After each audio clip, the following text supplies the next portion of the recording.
Got a 2013 Nissan Pathfinder here. It's here because it needs a alternator. Owner wants me to put an alternator on it because it's not charging. The funny thing is 6 months ago the alternator went out, so they replaced it with a unit from Advanced Auto. Now I don't know if it was brand new from Advanced Auto or remanufactured. I have no idea. But the point is they want me to take this one off so they could get it warrantied out, and then we're going to put another Advanced Auto one on. Which, I told her my opinion on that. I told him that I'm just assuming it's remanufactured, but I told her that these remanufactured alternators aren't great, and I'm not surprised that it went out in 6 months. Now, this car has been in the garage before. It came over one time for a diagnosis on a coolant leak, and I found that the radiator was busted. I got that panel off, as you can see. Let's go ahead and pressurize the system one more time. Oh, wow. Look at that. That's crazy. She took the car back, never brought it back for me to fix it. Obviously, someone else fixed it. What I want to do is I'm going to go ahead and start up this car, and we'll get the meter on the battery just to confirm that it's not charging. And this alternator is in a bad spot, guys. It's a pain in the butt to change these. Can't even really see it from up here. Yeah, not good. I'm not a fan of these Nissan V6 in these cars. There's no space to do anything. I'm just going to warn you guys right now, this thing has a pretty loud exhaust leak. I don't know where the key is at for this thing. She said it's in the car, and obviously it is because it starts. But I was looking for it, and I can't seem to find the key for this car. So, anyways, I guess it doesn't matter. As you can hear, the battery still has juice, enough to crank this thing over, and the battery light is on immediately as soon as you start it up. As you can see, I left the window down, seeing that I can't find the key for it. And sure enough, we are not charging. You can see 11.25 volts. So I'm gonna go ahead and turn this thing off. So in order to get to this alternator, I gotta remove the front right wheel. I already got the car lifted up. Got my jack stand underneath it supporting the vehicle.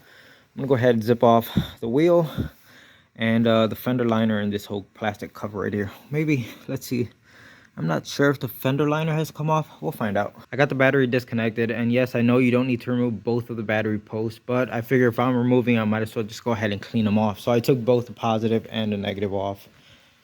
We got the wheel off of the car, as well as the fender liner, as you can see, and it's very tight inside of here.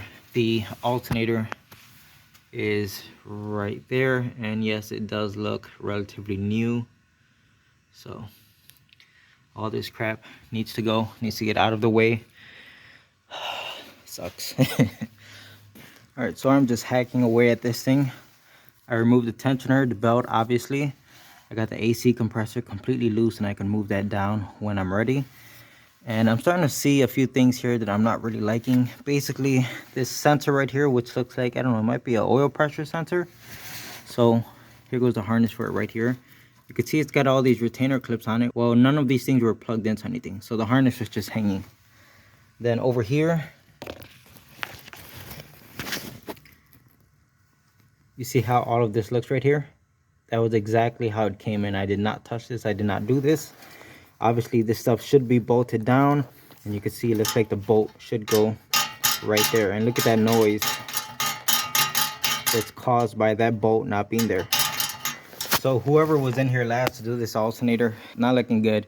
When you start to see signs like that where it looks like someone was in a hurry or they try to cut corners, it's not good, right? Nobody wants their car treated like that. That's so I made sure to take pictures of that. I'll let the owner see it, and just let them know, because that's a lot of BS. So I'm just working my way through the motions here. So you can see we are getting more and more space to getting to that alternator. Here goes the part of the video where I rant and talk crap. So you can see I got the lower bolt of the alternator removed. I'm trying to get the top one out, but it's a real pain in the butt. And what's pissing me off is that whoever was in here last, all these bolts are way over torqued. Everything's super tight. And then up top, like the bolt that holds the top of the alternator, you have such little clearance that you get like one click out of your ratchet. And when the bolts are this freaking tight, it's so... If you've been there, you know exactly what I'm talking about. When you have very little clearance, you could barely swing your ratchet, and yet the bolts are way over torqued. Blows my mind. Anyway, I'm working through it. I'm trying to get this last bolt out. I've been fighting with this last bolt longer than anything else. As you can see, I got the alternator removed, and I did not have to drop the subframe or open up the AC unit to you know, discharge the refrigerant, nothing like that.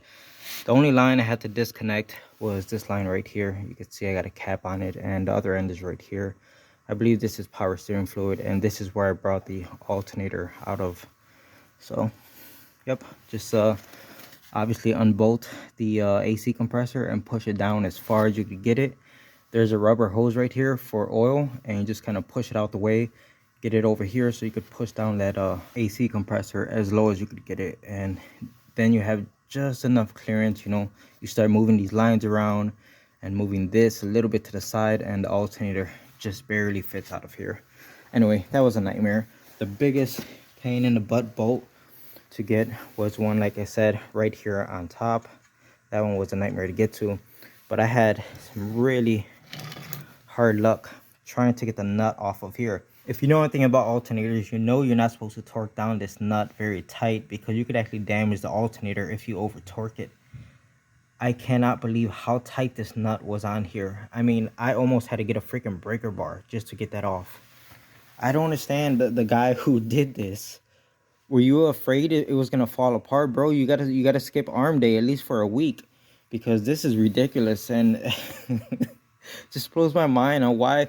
Okay, look, I could almost understand every other bolt that holds all these components to the engine why they're tight, but even this one, where you could possibly damage the brand new alternator, that's just crazy. Come on, Anthony, don't do this shit.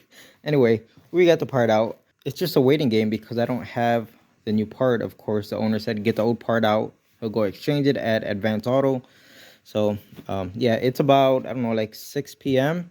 So I'm gonna call them, and hopefully they could get this exchange tonight, but I'm not gonna finish this job tonight. I'm kind of done. I'll just wrap it up tomorrow. So it's the next day. We got our new alternator, CarQuest. All right, seems to be fine, but who knows? Maybe we'll get another 6 months out of it. As you can see, I got the alternator in place, and everything is all buttoned up with the alternator. That upper bolt, the one that was a nightmare to get out, was also a nightmare to get back in. But that's all set. As you can see, I got the AC compressor in place. So at this point, the next shot of this is going to be us starting up the engine and making sure that it's actually charging. So we are making progress on this. So I lied. One more update before startup. You can see I got all this stuff put back together. The serpentine belt has been reinstalled.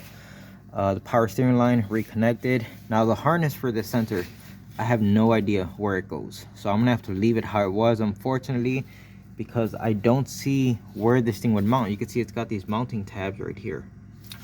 There's another one over here. I don't know if there was a bracket here that was removed and never reinstalled. I have no idea, but I can't seem to find where these things plug in. Maybe I'll look up a video on YouTube and maybe I could find something. But what I want to show you guys was, initially I thought this bracket right here was missing one bolt, and that's why all of it was flopping around, including the heat shield. But it turns out there's 2 bolts missing. The heat shield gets its own bolt down here, and then there's another one on top. Hopefully you guys can see that, and it's supposed to hold this line right here. So 2 bolts missing from here. All right, I'm gonna see if I can find some loose bolts in my collection so we could get them in place. And once I get the power steering line completely bolted down, we'll go for the startup. So I got enough of the parts put back together to start the engine, reconnected the battery, got my meter connected. Let's go ahead and start up the engine.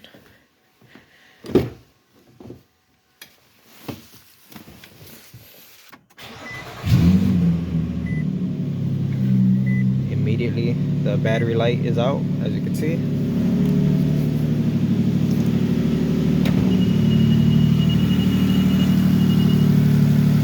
And we are charging. Looks good, sounds good, minus that exhaust leak, but that was like that before it came in. So yeah, it was just a failed alternator after 6 months. Not surprised.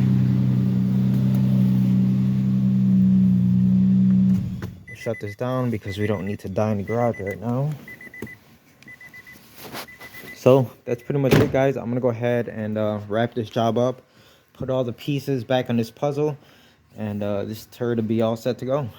So one last thing, the owner asked me if I could look into this exhaust leak and find out what's actually leaking so they could try to get it fixed. I don't do exhaust work, but they just want to know. So as you can see, I got my smoke machine connected, and I'm just running it off of my jumper pack here because the battery in the car is just too far away and the leads aren't long enough. And I got it going into the exhaust right there. You can see my connection. So I'm not really seeing much smoke coming from up front like the exhaust manifolds, but I am seeing a pretty good leak right here. Hopefully you guys can see that. And if you look up front, I'm not seeing any smoke pouring down from up there. All of it's coming from right here. And if I look back here, I don't see anything either. So not too bad of a repair. And if you look at this closely, you can see how that donut like crush washer, or I don't know what to call them, guys. I said I don't work on exhaust systems, but it's like that little donut sealing material. You can see how it looks all cracked and destroyed. It's not in the best condition.